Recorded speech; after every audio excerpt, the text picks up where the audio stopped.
The royal family has been going through a difficult time lately since losing their beloved matriarch, the Queen. And it's obvious that Harry has suffered the loss deeply because the prince appeared to be in a great distress as he and wife Meghan Markle attended the funeral last week, despite a still troubling dispute with his father and brother. Prince Harry reportedly left for America with a heavy heart because he wanted to stay with his family for a few more days. An unnamed source told Heat UK that Prince Harry missed his family so much. Even though there are still tensions between him and his relatives, there's no denying the fact that they will always be bonded for life.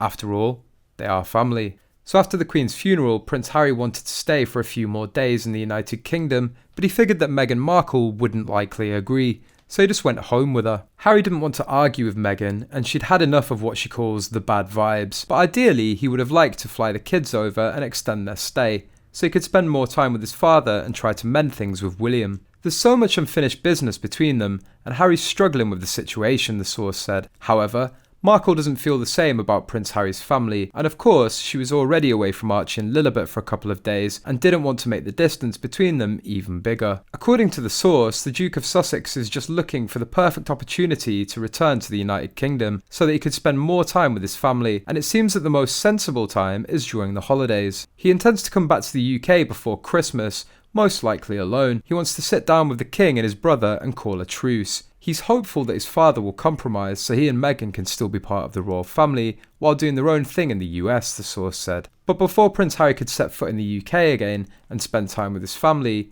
King Charles III needs to approve his son's plans first. It's unclear what his schedule would be like then, because he will most likely be busy with his new royal duties. Not helping matters is the imminent tell-all book the prince confirmed he was writing last year. Expert Robert Jobson has claimed the Duke of Sussex is at risk of losing millions of pounds from a book deal if he decides to change some of his stories. He said, "I don't know if he can dampen it down, because if he does, then the amount of money he's been paid, the publishers might turn around and say, we don't want to pay you the rest." As it's an autobiography, and we know it's been penned by somebody else, but the fact is he's got to own every word, hasn't he? The narrative, whichever way you look at it, if people disagree, then you've got a problem because it's going to be down as a narrative for William and his father.